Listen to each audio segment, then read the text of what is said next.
This oven right here has not been cleaned in 6 years. 6 years of roasted chickens, braised pork shoulders, burnt pies, and dripped over casseroles. I'm going to clean it in 10 minutes with one thing. Not the commercial cleaner that costs $12 a can, not the spray with the fumes that'll peel paint off your walls. One ingredient, something sitting in your cabinet right now. I'm going to show you the exact method on camera, explain the real chemistry behind why it works, and you can judge for yourself. My grandmother Nana Ruth cooked in a farmhouse kitchen for 52 years. No commercial cleaner ever came through that door. Not once. She cleaned her oven with what her mother taught her. The industrial cleaning companies do not want you knowing this, because there is nothing to sell you. Before we start, if you actually cook, and I mean actually cook, not heat up a box, hit subscribe. I post stuff from a working farm kitchen. No sponsors, no miracle products. Just what actually works. Now let me show you what we're dealing with here. That right there is 6 years of cooking. I run this oven hot. Cast iron work, long roasts, high temperature bread baking. The buildup you're looking at isn't just dirty. That is chemically transformed material. Most people don't know what that stuff actually is. They just know it looks bad and scrubbing doesn't touch it. I'm going to explain what it is. Once you understand it, the solution makes complete sense. Oven grease buildup is not just grease that got stuck. It starts as fat, animal fat, plant fat, whatever you're cooking. Fat is a molecule. It has a glycerol backbone with 3 fatty acid chains hanging off it. When that fat hits a hot oven surface, say 400 degrees or higher, the Maillard reaction kicks in. That's the same reaction that browns your steak. It's a chain reaction between amino acids and sugars at high heat. But when that reaction runs past its useful point, when fat burns, you get oxidation. The fatty acid chains break apart. Carbon bonds form with oxygen. The whole thing starts to polymerize. Polymerization means the molecules link up into long chains. Think of it like plastic forming on your oven surface. That is literally what happens. The fat doesn't just burn. It transforms into a carbon polymer bonded to the metal surface. That's why you can scrub at it for 30 minutes and barely make a dent. You're not dealing with grease anymore. You're dealing with a new substance, one that is chemically anchored. Commercial oven cleaners attack this with sodium hydroxide. That's lye, strong base, pH of about 13 to 14. It's the same chemistry used to cure olives and process hominy. It works on polymerized fat by breaking the carbon-oxygen bonds in the polymer chain. The lye donates hydroxide ions that attack those bonds. It does work. Nobody's arguing that. But sodium hydroxide at the concentration in commercial cleaners will cause chemical burns on contact with skin. It puts off fumes in an enclosed space. You're running this in your kitchen, inside your house, with your family around. A can of the commercial stuff runs $8 to $12 at retail.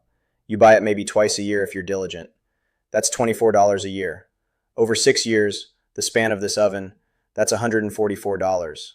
For a chemical that requires gloves and ventilation to use safely, in a space where your kids eat. Nana Ruth would have laughed until she couldn't breathe. Here's the one thing we're using today. Sodium bicarbonate, baking soda. This box cost me 89 cents. The chemistry behind why it works is real, documented, and been used in kitchens for over 150 years. It has a name. Saponification. That's the chemical reaction between a base and a fatty acid that produces soap. When sodium bicarbonate contacts the polymerized fat on your oven walls, it donates bicarbonate ions to the fatty acid chains. Those ions react with the carboxyl groups in the fatty acids. The result is a soap compound, a sodium salt of the fatty acid, and carbon dioxide. The fat literally converts into something water-soluble. That's not a folk remedy. That's documented organic chemistry. Saponification is the same reaction used to make bar soap. Lye and animal fat. Base meets fatty acid, you get soap. Baking soda is a milder base than lye, pH around 8 compared to lye's 13, but it performs the same fundamental reaction. It just needs more time. That's the key. More time, not more chemical strength. I'll repeat that because it matters. More time, not more strength. Here's what we're using. Baking soda, water, white vinegar. That's it. First step, I'm making a paste. Half a cup of baking soda, 2 to 3 tablespoons of water. Mix until you get a thick, spreadable paste. Not runny, thick enough to stick to a vertical surface. This needs to be thick. If it drips, add more baking soda. You want it to cling to the walls and the bottom surface for hours. The longer it stays in contact, the more saponification occurs. This is not a 10-minute spray and wipe product. The 10 minutes in the title refers to actual active work time. Spread it, walk away, come back, wipe it off. That's where your 10 minutes goes.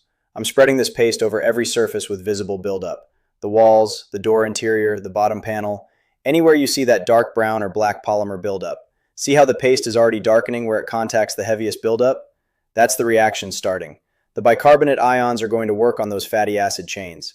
You can actually watch it happen over time if you're patient enough. I'm not going to skip the corners. The corners are where most of the heavy buildup accumulates because fat drips down in pools. People ignore the corners. Then they wonder why the oven still smells like it's burning. It's the corners. Now here's the part that trips people up. They put the paste on, they wait 20 minutes, they come back and it's not perfect. They decide baking soda doesn't work. That's not how the chemistry operates. Saponification of a polymerized fat surface takes time. A lightly used oven, maybe a year of buildup, you might get full results in 2 hours. 3 years of buildup, you need 4 hours minimum. 6 years, like what's on this oven, I recommend overnight. Let the paste sit 6 to 8 hours. The reaction keeps running the entire time. The longer the contact time, the deeper it penetrates the polymer layer. I put this paste on last night. What you're watching right now is me coming back after 8 hours. 8 hours in. I'm going to show you what happened before I wipe anything. You can see the paste has turned gray-brown in the heaviest spots. That color change is the soap compound that formed. The polymerized fat has been converted. It's no longer bonded to the surface the same way. Now here's the secondary step, the vinegar. White vinegar is acetic acid, weak acid. When it contacts the baking soda residue, you get a rapid acid-base reaction. The bicarbonate reacts with the acetic acid and produces carbon dioxide gas. That's the bubbling you'll see. The CO2 bubbles mechanically lift the converted soap compound off the surface. The bubbles work into micro gaps between the now loosened deposit and the metal. They act like a physical wedge. Chemical conversion by the baking soda, mechanical lift by the CO2. Watch that. That fizzing is the carbon dioxide releasing.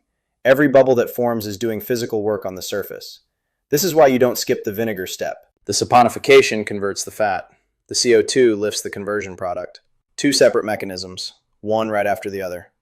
Now I'm wiping. Damp cloth, not scrubbing, wiping. Look at that. I'm not scrubbing, I'm not applying pressure, I'm wiping. The material is already loosened. The soap compound rinses off with water. If there's a stubborn spot, I'll apply a fresh pinch of baking soda directly and spray vinegar again. Let it fizz. Wipe. That's it. Now the oven door interior. This is usually the worst spot because grease drips on the door glass every single time you open it. 6 years of that is significant. Same process. The paste has been sitting on this surface overnight, the same as everything else. Vinegar spray. Wipe. That's glass. The same saponification process works on the glass surface. The fat doesn't care what surface it polymerized on. The chemistry works the same way. Let me tell you something about why steam helps in this process. Some people run a small pan of boiling water in the oven while the paste is working. There's real logic to that. Moisture breaks the physical bond between carbonized fat and a metal surface. The metal and the carbon polymer have different thermal expansion rates. They also have different moisture absorption rates. Steam introduces water molecules into the microscopic gaps between the polymer and the metal. The water weakens the mechanical adhesion. The baking soda handles the chemical transformation. The steam handles the physical bond. Together, they work faster. If you're dealing with a particularly heavy buildup, or if you're impatient and don't want to wait 8 hours, put a small oven-safe dish with boiling water in the oven. Close the door. Let it steam for 30 minutes. Then apply the baking soda paste. The steam has already started breaking the physical bond. The paste doesn't have to do as much work. You can cut the dwell time to 3 or 4 hours. Here's what we've got after one paste application: 8 hours of dwell time, vinegar activation, and a standard wipe down. 6 years of buildup. One ingredient. No fumes, no gloves required. Nothing that'll burn your hands if you touch it. Now I want to be straight with you. Is it perfect? Look at the back corner right there. That's where the heaviest buildup lives. 6 years of drips have stacked up in that corner. One application got about 80% of it. For that remaining 20, I'll apply a second round of paste directly to that spot tonight. Let it sit again, wipe tomorrow. By the third application, that surface will be clean metal. That's the honest answer. Heavy multi-year buildup may need 2 or 3 rounds. Commercial cleaner would have gotten it in one, at the cost of fumes in your kitchen and $12 a can. The commercial cleaner companies know exactly what they're selling. They're selling speed. They know most people won't wait 8 hours. They know most people don't understand the chemistry. They position their product as necessary and frame baking soda as the inferior folk remedy. That's the game. There's nothing special in that can you can't replicate with time in a box of baking soda. You're paying for the label, not the product. And here's the maintenance piece that nobody talks about. The reason this oven looks like this after 6 years is because it was never maintained between deep cleans. If you wipe down the oven floor after a heavy cook, while it's still slightly warm, not hot, the fat hasn't had time to polymerize fully. A damp cloth when the fat is still fresh fat takes 30 seconds. You're not fighting chemistry, you're just wiping fat. Do that once a month and your oven never reaches this state. 6 years of neglect is the reason we needed an 8-hour paste treatment. A little consistent attention removes the problem entirely. Nana Ruth never let a mess sit. She said mess has a way of becoming permanent if you let it. She was describing polymerization without knowing the word for it. She just knew that fresh mess wipes clean and old mess doesn't. This is 6 years of buildup sitting on this cloth. Came off with baking soda, white vinegar, and water. Total material cost, let's be generous, maybe $1. 40 cents for the amount of baking soda I used. 15 cents worth of vinegar. A few cents of water. Under $1. $12 per can, 2 cans a year, 6 years. That's $144 versus $1. The industrial food and cleaning industry does not want you thinking that clearly about this. There's one more thing worth covering. The reason I specified the timing in the title. 10 minutes of active work. Some people are going to say that's misleading because you need to let the paste sit overnight. Let me explain my math. Spreading the paste takes about 3 minutes. Spraying the vinegar takes 30 seconds. Wiping the whole oven takes about 6 minutes. That's your 10 minutes of actual work. The overnight rest doesn't require your time. You're not standing in front of the oven. You put the paste on, you go to bed, you come back in the morning. The chemistry does the work while you sleep. That's not a trick. That's using a slow chemical process to do the labor for you. If you think about it, the 8 hours of dwell time is the part that replaces the scrubbing. Without the dwell time, you'd be scrubbing for an hour. With the dwell time, you wipe. You're trading your labor for the clock. That's the whole logic of this method. Time is cheap. Your elbow grease isn't. For the people who will say in the comments that commercial cleaner is just easier, you're right, it is easier. That's not the argument. The argument is that you're putting a product with sodium hydroxide at pH 13 in the cooking space, where your food gets heated, and then breathing the residual fumes in an enclosed kitchen, and paying $12 a can to do it. When a dollar's worth of baking soda performs the same saponification chemistry, slower but safely, and leaves no chemical residue in your cooking environment. You decide which one makes sense for your kitchen. I run this kitchen the way my grandmother ran hers. What went in had to be worth putting in. She didn't keep anything in the kitchen she didn't understand. She knew every ingredient and every cleaning product she used because she made them herself. Baking soda was in her cabinet. Vinegar was on her shelf. Soap she made herself from lye and lard. She understood saponification in her hands before it was a chemistry lesson. That's the kind of knowledge that was passed down on farms before the industrial era decided people should pay for convenience. I'm not anti-modern. I'm anti-unnecessary. If the chemistry is the same and the result is the same, and one version costs $1 and doesn't put fumes in your home, I know which one I'm reaching for. The oven gets used tonight. Roasting a whole chicken at 425. I'll be running this oven clean and I won't be smelling chemical residue in my food.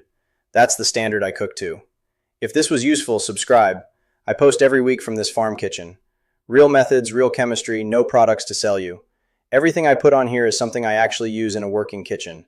No fluff, no sponsorships, just what works. One more thing before you go. If you've got a cast iron skillet that somebody's let rust up, or that somebody hit with dish soap and thought they ruined it, I've got a video on full cast iron restoration with nothing but salt, oil, and an oven. Same principle, real chemistry, no specialty products. Worth a watch. Leave a comment if you've tried the baking soda method and how it went for you. I read them. I don't always respond fast, but I read them. And if your oven has a self-clean feature and you're wondering why I didn't just use that, I'll explain briefly. The self-clean cycle runs your oven between 900 and 1000 degrees Fahrenheit. It burns the buildup to ash. It works. But it also runs your oven at extreme temperatures for 2 to 4 hours. That stresses the door seals, the heating elements, and the oven thermostat. Over years of self-clean cycles, those components degrade faster than normal. Repair calls for oven heating elements run $80 to $150. Baking soda has no mechanical cost. Your oven, your call. Dale out.